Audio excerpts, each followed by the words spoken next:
Good morning, students. We are going to start with a new topic today, the third chapter from the syllabus, that is Around a Medicinal Creeper.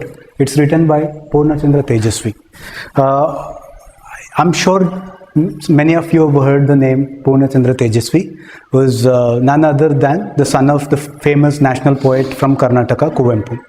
So before we go and look into this, why around a medicinal creeper, what creeper are we talking about, what is creeper and what is medicinal creeper, and what is the whole story or the narrative revolves around this medicinal creeper, and what is this creeper about, we're going to look at it. Before we go into the details of the narrative, let's briefly look at the biography of Purnachandra Tejasvi, then we move on to that. So then we will also talk about a little bit the brief discussion about the topic, then we will go into the narrative directly. Alright, so Purnachandra Tejasvi. Tejasvi is no longer with us, but also it is believed this whole narrative is his personal narrative. It is non-fiction narrative. Is a prominent Kannada writer, novelist, photographer, ornithologist, publisher, painter, environmentalist who made a great impression on the Navya period. Navya period is a renaissance in Kannada literature. Renaissance is something that new, novelty after a huge grab. That is Navya period of Kannada literature, and inaugurated the Bandaya epoch with his short story collection Abachurin Post Office. So that is titled, where collection of short stories are written. So this is about, in the early stage of his writing career, Tejasvi wrote poems, but later concentrated on short stories, novels and essays. He has distinguished style of writing which has heralded a new era in Kannada literature. What we call it, this new era is what Navya period. So in English it is called, in English literature, what we call Renaissance is what a new Navya or a new era of Kannada. His writing style is very, where ordinary people, you don't have to be a scholar or extremely expertise in literature, even if you're a common reader who knows the language Kannada can easily relate and understandable. So that is how his writing style was. So his career began with writing poems, but later he moved on to writing novels and essays, and he is also a very prominent writer, well-known writer in Kannada. So whatever the narrative or the story, the non-fiction that we are going to look at, that it's considered to be his a personal narrative, and whatever happened in his real life, right? And even the characters that come around in his life, the personal life, those people who worked in his farm or estate are the same, it revolves around the same people.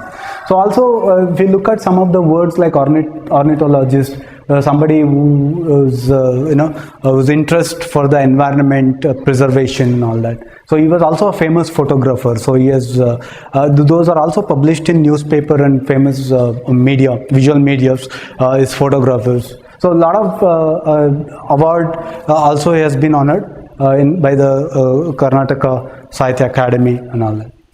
So that's about KP Purnachandra Tejasvi. He died in 2007.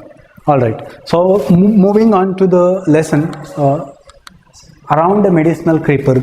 So what we are talking about is basically Ayurvedic medicines. So if you look at Indian ancient culture or history, so earlier, if you go back to this mythological period and everybody, so those people never had not just in Indian context, even any context you take on earth, there was no medicinal, English medicine existed before that, but still people cured illness, people cured diseases, they were strong, hale and healthy. Why? Because so there was an importance given to, because our country is enriched with so much rich resources of this Ayurvedic medicine, but over the period what happens, it has lost its importance. People stop believing in it for various reasons. So this whole narrative revolves around, and it's also open-ended for the readers and audience. What do you think? What is the myth about these medicinal plants? Yeah, creepers or leaves or trees. So if you look at today, in Indian religious point of view, we do pray on some of the festivals, plants or the trees. We do pray. We treat them as goddesses. Why? Why do we do that? So you need to ask these questions. How have they been helpful? We not even tree or plants, the whole nature, we treat it as a god. Right? So why do we do that? And even today that is followed. If you look at some of your houses, there is this Tulsi plant where they do puja, and they celebrate one day as a Tulsi puja day. So all that we're looking at. So before we go into this, are you aware of the therapeutic value of commonly used spices like turmeric, cumin, mustard, sesame, cinnamon, cloves, garlic, ginger, pepper, etc.? Suppose if you ask your grandmother or grandparents, suppose if you have a headache or a cough or anything, they would not advise you to go to doctor. What they do, they will give you homemade medicine. For example, if you have they give you, for example, you have a minor injury, so they would not use antibiotic antibiotic thing to cure that. What they do is they apply turmeric, if you might have seen or heard. But yeah, they usually do that because they believe it so strongly, because these homemade medicines themselves are very, very powerful, and they would come with the least side effects, right? So these are very common. Suppose somebody has a headache, they will have a ginger tea or a coffee. It's very common practices in Indian culture. At your home also, people, you might have heard this. Or pepper they use, the cloves, cinnamon, garlic also they use as a practice of medicine, mustard, sesame, cumin seeds and all that. So these are the common practice. And why will these plants or vegetables or these spices have that medicinal value in them? Or if they have it, then what happened to the practice? Why we have inclined more towards the English medicine than the Ayurvedic medicine, or the allopathic or Ayurvedic, that's allopathic is English medicine. So why we moved on to that? Why we prefer more that and not this? So there are a lot of questions to be asked. That is what Purna Chandra Tejasvi, the author, begins the lesson with these questions. So let's move on to the narrative and see what is he talking about. By the way, he has done a lot of research, more than 20 years of research in the forest, in the plantation, that he explored so many new plants and their effects and how they are advantageous. But what happened over the years? They have disappeared. Why they have disappeared? Because you and I do not know their potency, their value. Because the generation, it has never been passed. It kind of disappeared throughout the generation, right? Maybe my parents knew much more than I know, but my future generation will not know because I do not know. Because the information has not been passed down to me from generation to generation. That's why we do not have the knowledge and value of these plants. So that is what happened. Now go back to centuries ago. Right? Go back to our mythological year, when Mahabharata took place or Ramayana took place. We can recall where there were medicinal plants when Lakshman died. So there is one of the scene in Ramayana when Lakshman almost died and was almost at the verge of dying. So Hanuman went to this hill and got this Sanjeevani plant, and which revived Lakshman. There are stories, there are so many stories in our mythology like that. So when we look at these effects and the power of these plants are so high, but what happened? Where is Sanjeevani today? Can I and you identify?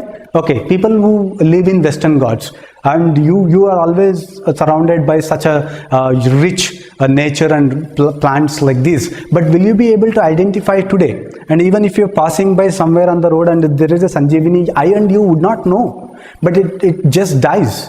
Right? So because we haven't been informed, we haven't been educated about that, there is no proper written work of these things. Yeah, and much importance by the government also is not given. There's no proper funding to explore and do research on all these things. So over the years, what happened? These have lost its values.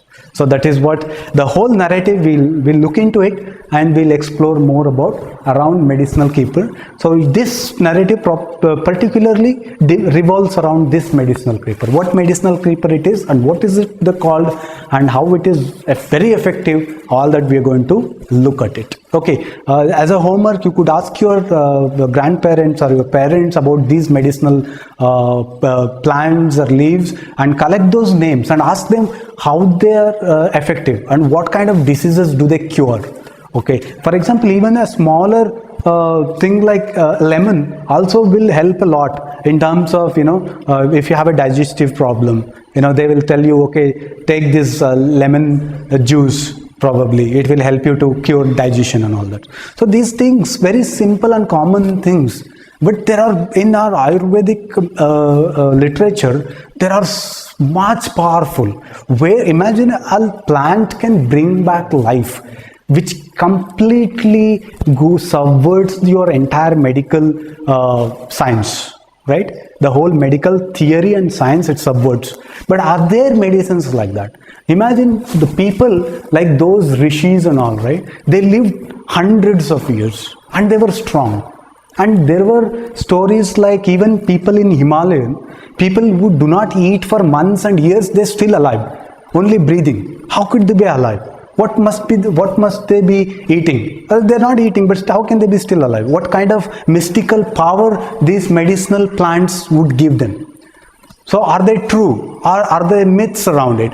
Are the people over the generation fabricated the stories after stories and forced people to believe them? And that's why people lost their validity over them. What is it about? So there are a lot of questions we could ask. Right, so we will move on to this and discuss more as we go on.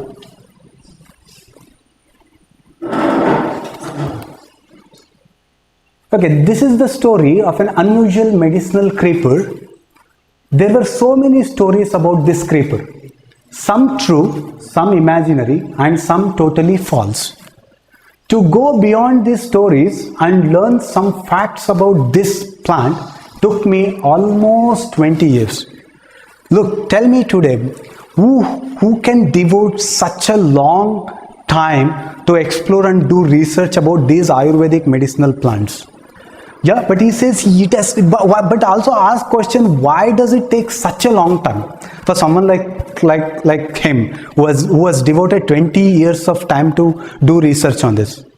So why not other fields like very popular, very high mainstream fields do not require such a long-term research, and to do research on these medicinal plants takes such a long time? So there could be various factors involved where you may not get enough support, you do not have enough information, not many books are written about them, so you don't have like first-hand experience or basic knowledge of these one, because you need to start everything from the scratch.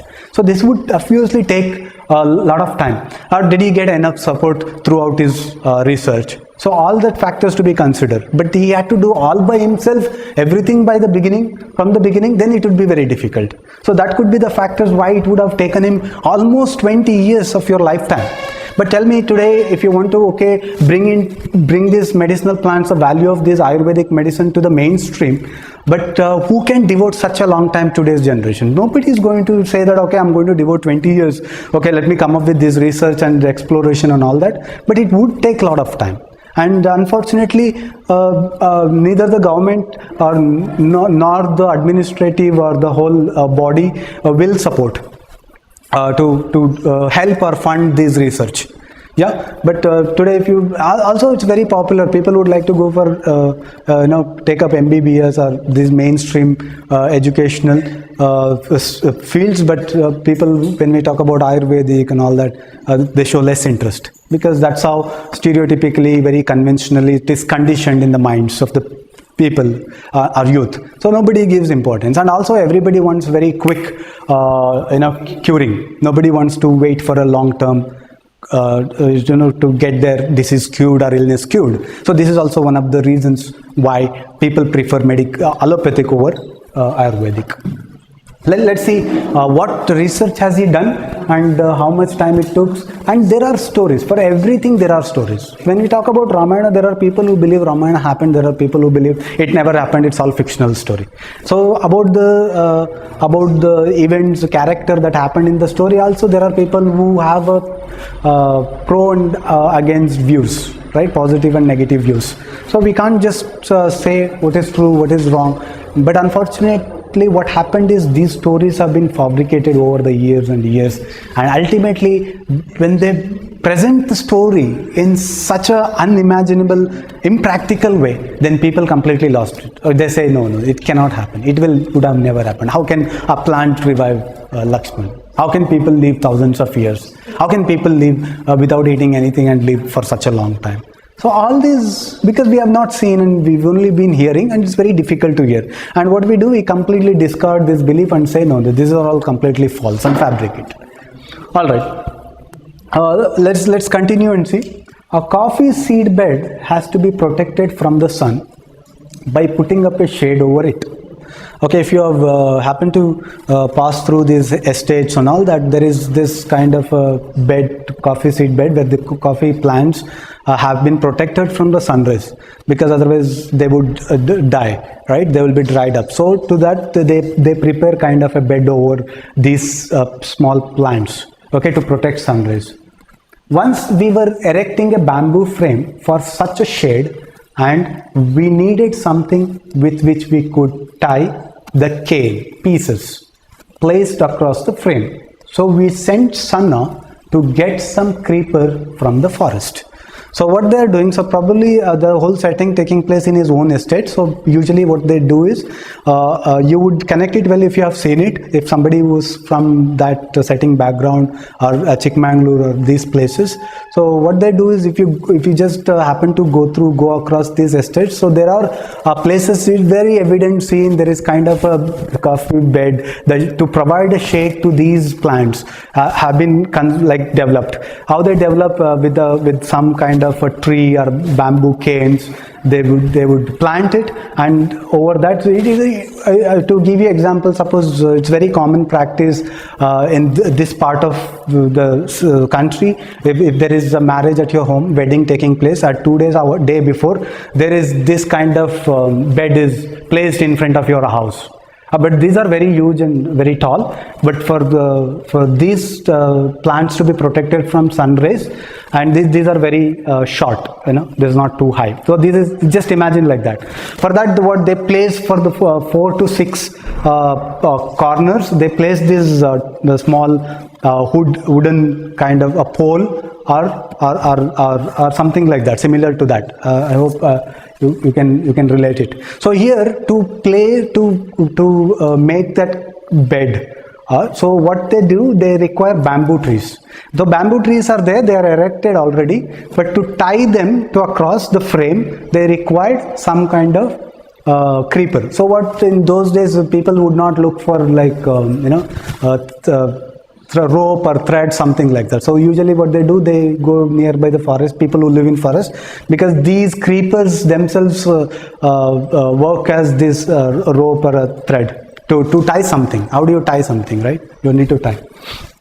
So that's why, so what he's telling is, he told Sanna to go and get some creepers to tie them, because they had to stand erected, right? For, I think for 15 days or a month, they would erect that bed like that to provide that shade. So once they start growing up, then they'll remove the whole bed, or they'll keep the other plants. So the new plants, that's how they do. So what they do, they send Sanna to get some creepers from the forest. So that's how this story begins about the creeper. Okay, let's see.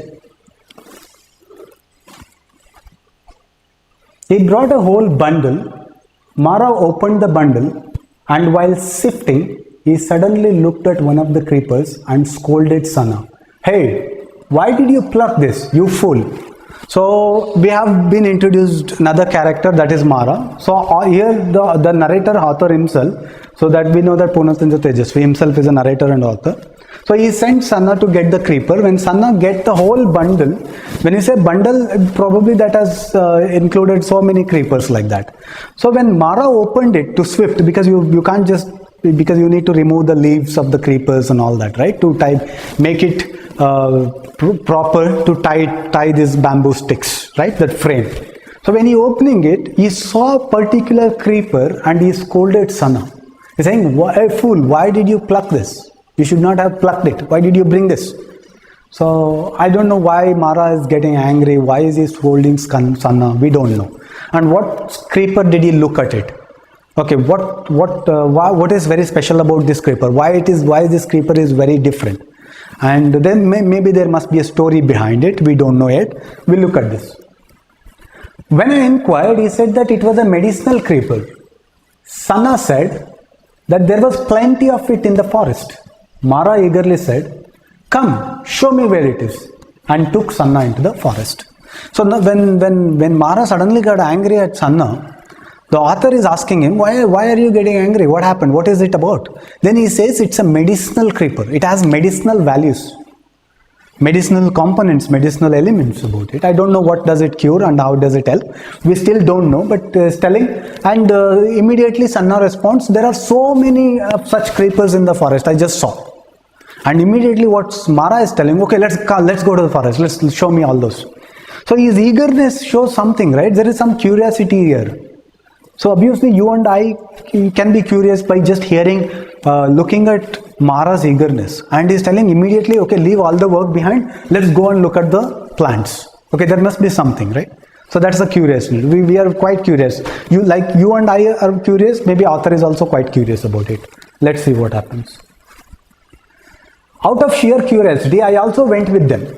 So here I means the narrator went with him. "That is how I got to know about this medicinal creeper." So that is when the first encountered this medicinal creeper. When Sanna showed the plant, Mara became very active. So Sanna showed the plant, he became very active, Mara. He caught hold of one of the tendrils and tied it to nearby tree. So one of the creeper tendrils is like the part of the creeper. He takes the tendrils, immediately what he did, he just tied it to nearby tree. Why is he doing, what practices all that? We still don't know. Why he did that, why he became so active. Okay, so like you and I are curious, the author himself also is very curious about it.